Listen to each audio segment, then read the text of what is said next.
Hey guys, Eric Corner here, BPI Security. Today is the first day of Q&A Fridays.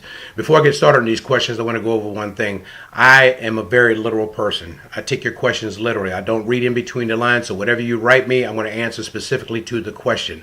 I don't read minds, I read behavior. So that being said, let's get started with the first question. First question is from James Drain. He said his question is about name and branding as a loan operator. I am not a company and I do not possess all the state regulations here in California. Although most people I encounter at an event or during the course of networking just assumes that. I conduct businesses and teach myself to think as if I was a business, which is actually if you know what I mean. So he conducts himself as a business. Let me give you an example. In my day-to-day, I send out countless emails to managers and PR types since the entertainment industry is my target. I attend numerous social events ranging from talent appearances to entertainment industry events to wine, tobacco, and anything I know potential people may be in need of close protection services, as well as just security for a night or for whatever night event the case may be. I don't come off as a company or even say that I am. I just announce myself as an independent contractor or sole proprietor. But if they have an event and want multiple guards, I go and get the people with the correct licensing. What is a good name to brand myself? Well, James, number one, based off of what you're telling me, I don't really know what you do other than seek out work for other people.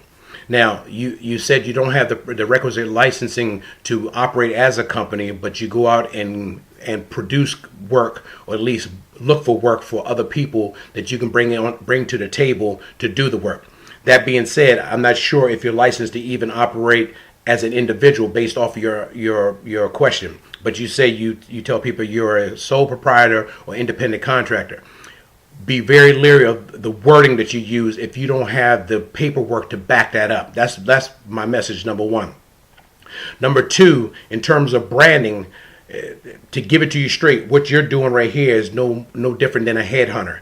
You're drumming up business for other people, and somehow or another you are getting compensation for that, whether you're working the detail after you bring the people with the right licensing in, or you're getting a stipend or at least a percentage of what the total amount is that they're going to be making. I'm not sure how you have that worked out, but what I will tell you is this: before you start doing any type of branding or business cards and put yourself out there as something, don't put yourself out there as something that you are not. Don't do that, because it'll come back and bite you later on down the line. If you want to be a business, get your business license.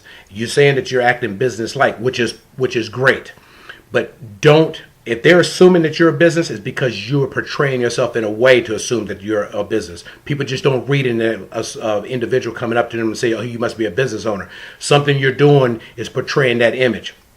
That being said, just be very careful in how you're drumming up this business and how you're being compensated, because you still have to deal with your state regulations as well as the federal government, and you don't want to get in trouble with either one of those. So if you're getting paid under the table, be very leery of that. If you're getting a percentage off of that based off of bringing those people together, make sure that you fall within the confines of whatever your state regulations are, and make sure that it's articulated within the IRS in terms of how you can operate.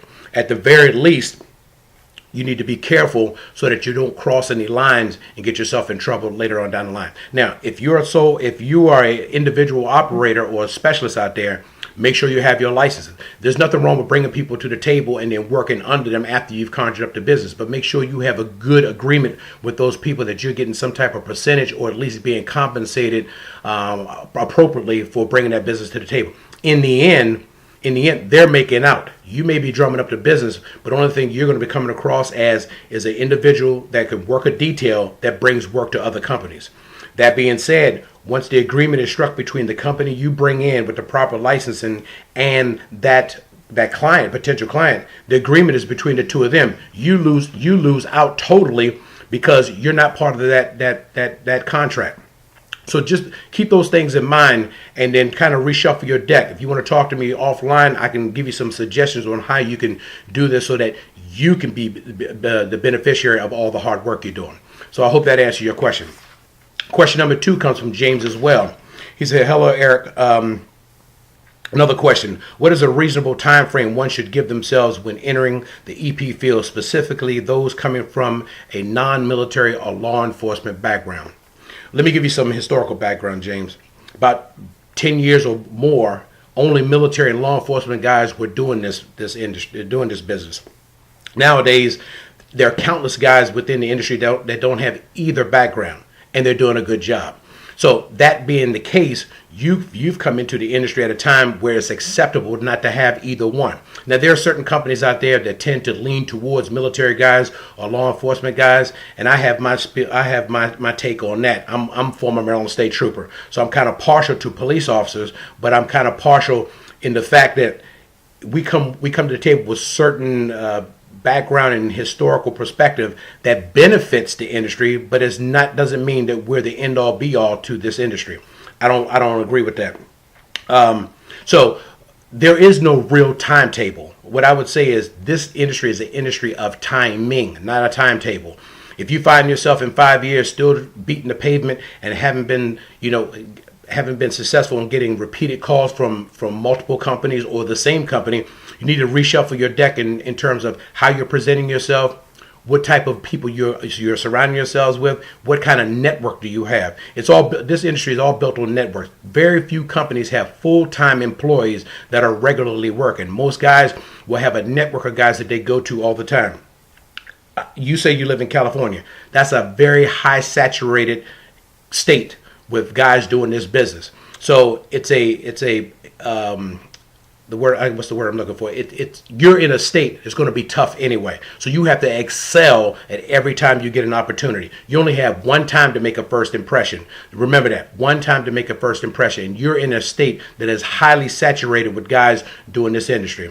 So there is really no timetable. It's all about timing. Like I said, if you find yourself in about 5 years and you aren't doing it, you aren't working on a regular basis, or at least somewhat of a regular basis, you need to reshuffle your deck and think about how you're going about or how you're approaching this industry and why people aren't calling you. Hopefully that answers your question. Question number 3 comes from Floyd Allen, call sign Sage. Traveling outside the continental United States with firearms, is it possible? Anything's possible, Floyd.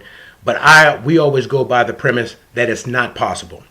Before I even think about doing armed in any country, I first contact the RSO in that country. If that RSO is not available, I contact the counterpart within the local government to find out. In most cases, it's not going to be legal, but I'm going to exhaust my efforts to even look into it. I don't trust those international carry licenses. I don't trust those. I'm not going to be the one that's going to take the chance and go over there and maybe show up on the Discovery Channel next week on Locked Up Abroad because I have a piece of plastic that says I can carry over there, but it doesn't really mean a hill of beans. Now, as you know, we've had an agreement with a country in West Africa where we could use arms over there. If we flew privately, we could bring our own arms over there. If we flew commercial, we could use the arms that were in country. But that was mounds and mounds of paperwork at the highest levels of government to give us approval. On top of the fact that RSO had to know that we were going to be armed in that country. So those are the kind of things that you have to go through. So I always assume that you cannot be armed. One of the ways to get around that is make sure you have vetted assets around the globe that you can go to that can be armed in that country, so that you can put them and augment your security detail with guys who are armed. I'm not saying just grab any company that says they can be armed and put them on your detail. You need vetted assets that you've used in the past or come highly recommended from someone that you trust. Hope that answers your question. Number 4 comes from Rich Roth, a good colleague of mine in the industry. What defensive hand or arm movements are effective yet keeping liability issues down to an acceptable level? Some schools are teaching pro football and pro basketball style moves as a method of keep liability down. He also says United States Secret Service has faced a number of lawsuits for common straight arm moves. The question is only for normal movements, not for when repelling an actual attack. Now, Rich, let me just say this before I get into the arm movements or whatever. Irrespective of whether you've taken Brazilian Jiu-Jitsu, Krav Maga, Aikido, or whatever, what's more important than any type of self-defense or, grappling moves is understanding and knowing the force continuum. Understanding the force continuum. There's 6 categories in the force continuum, and the prevailing verbiage in any of that is reasonable force. Now, I'm not going to go through the whole force continuum, but I'm going to show you how important it is, because at the end of the day, you can find yourself either in criminal or civil court, and sometimes both. The first part of force continuum is presence. Your presence alone is part of the force continuum. Being in the right place at the right time. The presence alone should be some type of deterrence. Now, that's not going to stop all attacks or perceived attacks. The second part of the force continuum is verbal communication. Verbal communication. Succinct, cogent verbal communication that can be understood by the person that you're speaking to. Stop. No. Things like that, to help you defend yourself if it has to come down to a court case. Number 3 is control and restraints. Be mindful of the fact I have not said any type of striking movements yet. Control and restraints. It's much different than a punch or any type of blade movement with your hand. Control and restraints. Number 4 is chemical agents. Number 5 is temporary incapacitation. That's when you get into more offensive type movements. But mindful, temporary incapacitation is number 5. You have to be able to articulate that you've exhausted the first 4 before you can even get to number 5. And right after number 5 is the last one, which is deadly force. So those guys who are out there punching and kicking just because somebody comes up to their client are going to find themselves in a whole slew of crap when it comes down to a court case, because you have to be able to articulate, number 1, why you did it, and was that the reasonable amount of force to stop whatever was happening from happening. So I'm not going to get into what type of hand movements, but we emphasize force continuum and reasonable force. Reasonable force. And remember, verbal communications is always going to precede any type of hand movement. Verbal communication. So I hope that answers your question, Rich. Number 5 is a question from Stefan Williams of New Image Protection in Atlanta. How important is it to have a well-running command center? What type of experience should the specialists have before they should be allowed to work in a command center? And what are the key things needed to operate a command center? Now, Stefan, before I answer this question, you say command center. I'm going to assume that you mean command center, not command post. But for the sake of the Q&A, I'm going to answer for both. From my perspective, a command center is a 24-hour operation for a company that when a potential client needs some type of service, they call that command center, 1-800-NEWIMAGE.com, New Image Protection. Hey, I have a store that I need security guards for tomorrow because it looks like we're going to have a protest out in front. The command center then disperses that information to the appropriate department, and then they contact that client. That's how a command center works. Same thing happens, phone call says, look, I have a client coming in town. He's a high-profile dignitary, and I need close-in protection. Command center picks up the phone, makes the appropriate calls, and then connects the executive protection division to that potential client, and then they supply the needs. That's a command center from my perspective. Command post is the brain house of a detail, which means that the person who's working in that, from our perspective, has to be at least at a assistant detail leader mindset or experience and above. That person has to know every moving part of the detail intently. He has to know what's going on in that front right seat of the primary vehicle or the limo, front right seat of the follow car. He's worked those positions and know them intimately, rather, and understands how a detail flows. Inside the command center, we use whiteboards to let us know at any given time where the principals are at any given time. Logistical support, they make phone calls, they have to use the computer. The command post is actually a learning module all by itself, and we've been trying to put one together here for a couple of years. We've been talking about it, really haven't sat down and done it. But a command post is not a place for the weak at heart. It is not a place for a junior agent, junior specialist, junior officer to work if he has not worked just about every aspect of the detail. One of the other important aspects of a command post is client relations. The client will always know that the command post is there, and they will run their questions. We prefer them to run their questions directly through the command post and then have that disseminated out. Proper communications equipment. In most cities, the line of sight for radios is going to be poor, so you may have to go out and rent a repeater. We keep those on staff, so if we have a large detail, the command post, we'll throw repeaters up so that we can communicate all the time. Understanding who needs to be called, when they need to be called, and when you can take the matter at your own control and then disseminate out to the detail is something that a person who's running the command post needs to know how to do. So do not put somebody in there that has never worked every aspect of a detail and understands the detail operations from every perspective, because you're dealing with people, hours, people coming in, people leaving, vehicle movements, where the vehicles are, keys to the cars. We never let the drivers take the keys home. Everything goes into the command center at the end of the shift, and that's where the brain house is. So if and when we get that command post module set up, we'll put that out there so guys can understand it, because that is not for the weak at heart. Trust me, a command post, you can live or die in a command post. So last question. Last question comes from Tommy Smith, recent grad from the MTMS class, this past a month or so ago, 2 months ago. And he says, the first question is a two-part question. The first question is specialists have come to him and says, why am I causing such an uproar in the industry, and why not leave well enough alone? Well, the answer to that is, it isn't well.